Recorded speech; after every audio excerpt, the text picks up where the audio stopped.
Hi friends, welcome back to Jnana Sandesha YouTube channel. Karnataka ವಿಧಾನಸಭೆ ಸಚಿವಾಲಯದಲ್ಲಿ ವಿವಿಧ ಹುದ್ದೆಗಳಿಗೆ ಅರ್ಜಿಯನ್ನು ಆಹ್ವಾನಿಸಲಾಗಿದೆ ಸ್ನೇಹಿತರೆ.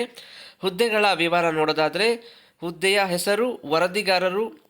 ಇಲ್ಲಿ ಒಟ್ಟು ಹುದ್ದೆಗಳು 2. ಇದು ಬ್ಯಾಕ್ಲಾಗ್ ಹುದ್ದೆಗಳಾಗಿರ್ತದೆ ಸ್ನೇಹಿತರೆ. ವೇತನ ಶ್ರೇಣಿ 37,900ರಿಂದ 70,850ರವರೆಗೆ ಇಲ್ಲಿ ನೀಡಲಾಗ್ತದೆ. ಹುದ್ದೆಯ ಹೆಸರು ಕಂಪ್ಯೂಟರ್ ಆಪರೇಟರ್. ಹುದ್ದೆಗಳ ಸಂಖ್ಯೆ 4. ವೇತನ ಶ್ರೇಣಿ ನೋಡೋದಾದರೆ 30,350ರಿಂದ 58,250ರವರೆಗೆ ಇಲ್ಲಿ ವೇತನ ಶ್ರೇಣಿಯನ್ನು ನೀಡಲಾಗ್ತದೆ. ಇಲ್ಲಿ ಬ್ಯಾಕ್ಲಾಗ್ ಹುದ್ದೆಗಳು 2. ಹುದ್ದೆಯ ಹೆಸರು ಕಿರಿಯ ಸಹಾಯಕರು. 10 ಹುದ್ದೆಗಳು. ವೇತನ ಶ್ರೇಣಿ 21,400ರಿಂದ 42,000. ಬ್ಯಾಕ್ಲಾಗ್ ಹುದ್ದೆಗಳು 2.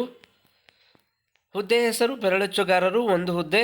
ವೇತನ ಶ್ರೇಣಿ 21,400ರಿಂದ 42,000. ಹುದ್ದೆಯ ಹೆಸರು ದಯಾಲತ್. 26 ಹುದ್ದೆಗಳು. 17,000ದಿಂದ 28,950ರವರೆಗೆ ಇಲ್ಲಿ ವೇತನ ಶ್ರೇಣಿಯನ್ನು ನೀಡಲಾಗ್ತದೆ. ಬ್ಯಾಕ್ಲಾಗ್ ಹುದ್ದೆಗಳು 3.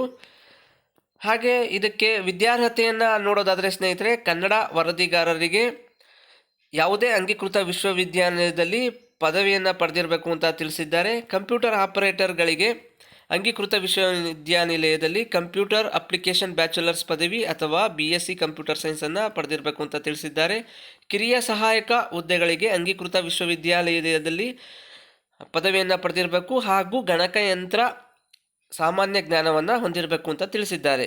ಬೆರಳಚ್ಚುಗಾರರಿಗೆ SLC ಅಥವಾ ತತ್ಸಮಾನ ಪರೀಕ್ಷೆಯಲ್ಲಿ ಉತ್ತೀರ್ಣರಾಗಿರಬೇಕು ಹಾಗೂ ಅಂಗೀಕೃತ ವಿಶ್ವವಿದ್ಯಾನಿಲಯದಿಂದ ಪದವಿಯನ್ನು ಹೊಂದಿದವರಿಗೆ ಸಾಮಾನ್ಯ ಮಾನ್ಯತೆ ಪಡೆದ ಸಂಸ್ಥೆಯಿಂದ ಗಣಕಯಂತ್ರ ಕನಿಷ್ಠ 1 ವರ್ಷ ತರಬೇತಿಯನ್ನು ಹೊಂದಿರಬೇಕು ಅಂತ ತಿಳಿಸಿದ್ದಾರೆ ಸ್ನೇಹಿತರೆ. ದಯಾಲತ್ ಹುದ್ದೆಗಳಿಗೆ 7ನೇ ತರಗತಿಯನ್ನು ಪಾಸ್ ಆಗಿರಬೇಕು ಅಂತ ತಿಳಿಸಿದ್ದಾರೆ. ಇಲ್ಲಿ ವಯೋಮಿತಿ ನೋಡೋದಾದರೆ ಸಾಮಾನ್ಯ ಅಭ್ಯರ್ಥಿಗಳಿಗೆ 35 ವರ್ಷ, ಪ್ರವರ್ಗ 2, ಪ್ರವರ್ಗ 2B 3A ಮತ್ತು 3B ಅಭ್ಯರ್ಥಿಗಳಿಗೆ 38 ವರ್ಷವನ್ನು ತಿಳಿಸಿದ್ದಾರೆ. ಪರಿಶಿಷ್ಟ ಜಾತಿ, ಪರಿಶಿಷ್ಟ ಪಂಗಡ ಅಭ್ಯರ್ಥಿಗಳಿಗೆ 40 ವರ್ಷವನ್ನು ನಿಗದಿಪಡಿಸಲಾಗಿದೆ.